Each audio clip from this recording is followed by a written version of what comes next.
How's it going? I'm in Unreal Engine 5, and this is the first time I've opened this up for a while.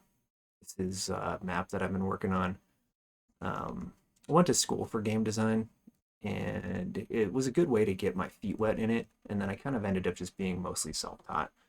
And Unreal Engine has been something that I've been focusing on, and this is it. And it's this thing that I'm doing right now, this map. It's based on my Afghanistan deployment that I went on back in 2008. That was with the Marines in Sangin. And man, it is crazy, like trying to recreate this. I'm kind of doing it for therapeutic reasons and as a hobby, which is kind of the same thing. Um, that was a long time ago, 2008, but like, man, so much of that stuff sticks with you. And there's just something kind of fun. There's something fun about making art out of that stuff, because you create something, because that place, it was so, so full of death and everything.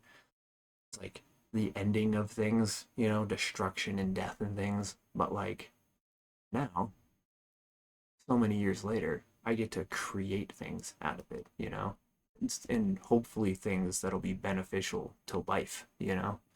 So it's like I'm hoping myself and other guys, other vets, some of the guys that I served with can hopefully, I don't know exactly how people can be involved with this, even if they just watch it and, you know, have a good time experiencing the 3D level. I don't know, but there's something about being able to walk through these digital recreations and be able to share stories or, I really thought it would be cool to get this thing set up and make little animations. You can recreate stories. I'd love to just tell my stories, my personal stories from Afghanistan. I would love to tell them through Unreal Engine and just design my own sets.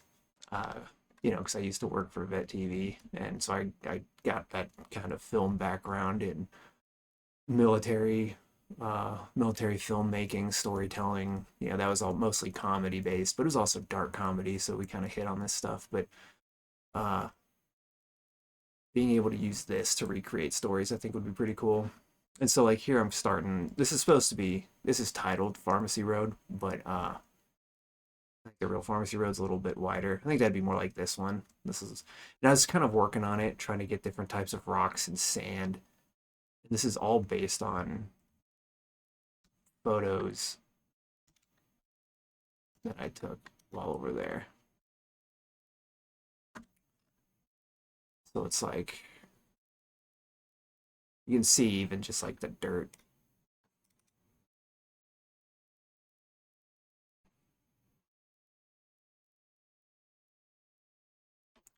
So, there's a real life picture of us sleeping outside the wire. No, we're killing some time, doing some stuff, hanging out. There's a little checkpoint there, some Afghan police people. And, but yeah, there's the rocks and stuff. So it's like, yeah, trying to take a picture like this and see, like, okay, cool. Like, I want to recreate this look and feel in Unreal Engine. And so that's where I'm kind of load back in, getting started with it here.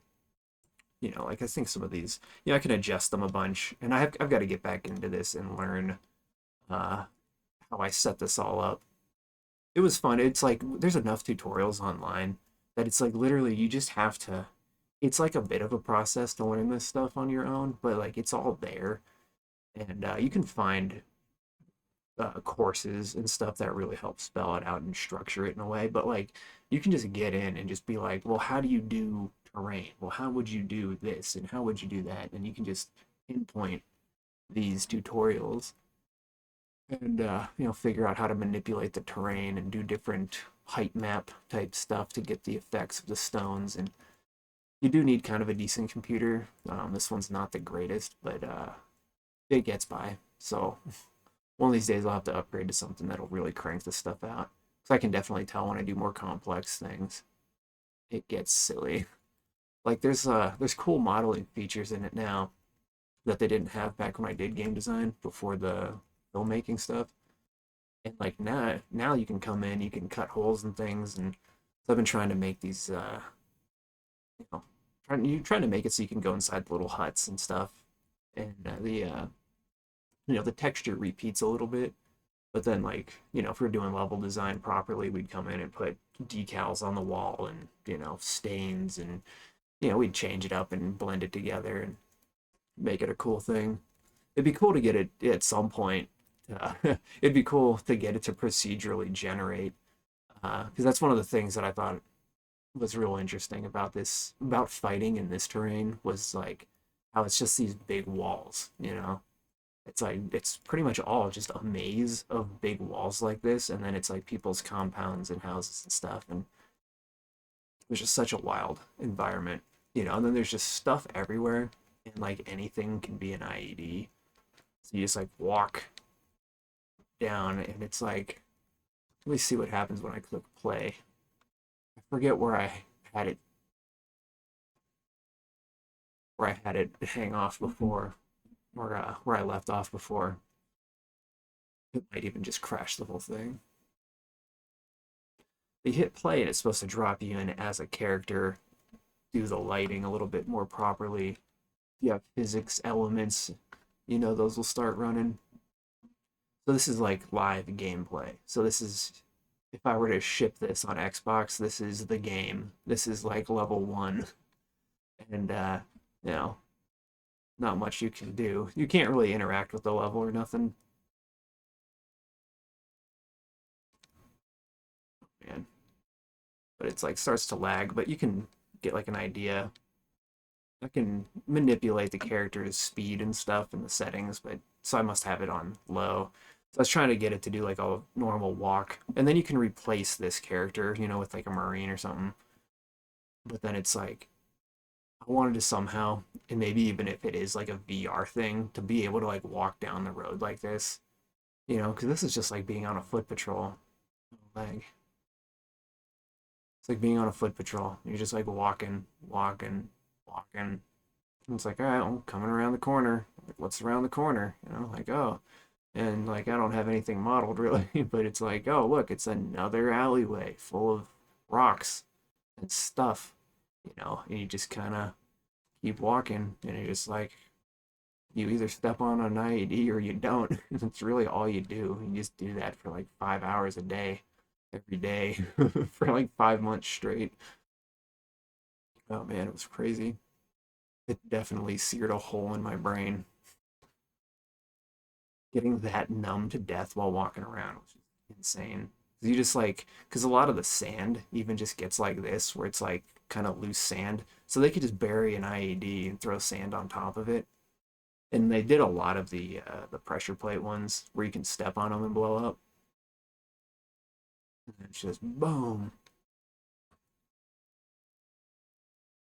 There's like decals that are not working properly. There's one of the other character stand-ins. You can put the character down. Like, I know they're futuristic and stuff, but it's like you kind of put them down to help with the scale, just so you can like help identify, like, oh, that's about how tall a person would be. Okay, that's good. You got sandbags. You can like lay them out, put them in the ground, spell sentences with them, whatever you might need. It's lagging. Here's a guy. So then you can edit any of these assets, and so some of them aren't that great right now, but let's see, what was I doing over here?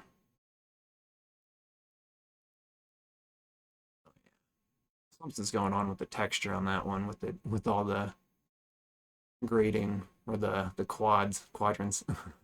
It's like a big terrain model or something. Oh yeah, this was like another lane. I almost thought like there could be a way to make a little mini game out of it. I don't know, like VR would be really cool. But if it's like you have to get from one end of the road to the other, it's almost like a minesweeper. Like, can we make a modern day minesweeper, maybe? And you just walk down and then, like, yeah, AD stuff. Here I was messing with something, trying to break up the graphics a little bit. It's gonna get repetitive, And like this is super repetitive, but there's all kinds of ways to address that when we get further along or when we try to learn more. I don't know. That's just out there for some reason or a reference distance. We're not going to go up there. See, it's like this is super laggy. You know, it's like it's doing something. It says, I don't think you can see it because I'm in the way, but it says preparing mesh cards. So it's like it's still loading some sort of information. Like here's like an untextured building.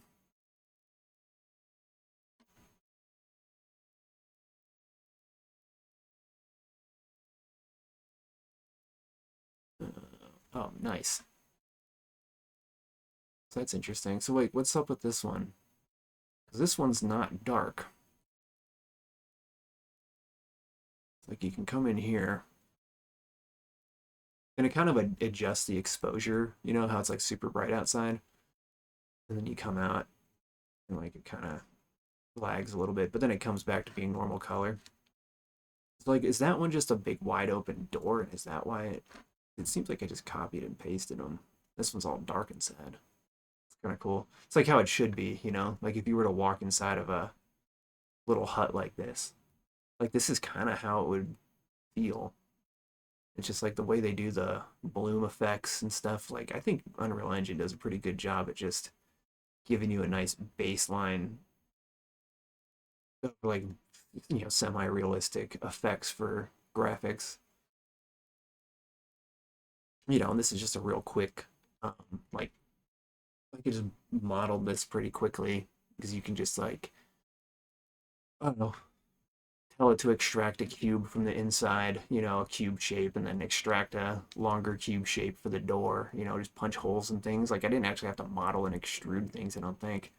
I just did some of the built-in modeling tools in Unreal Engine, which like I would go and show all of this stuff, but this is the first time I've put it on in a long time. So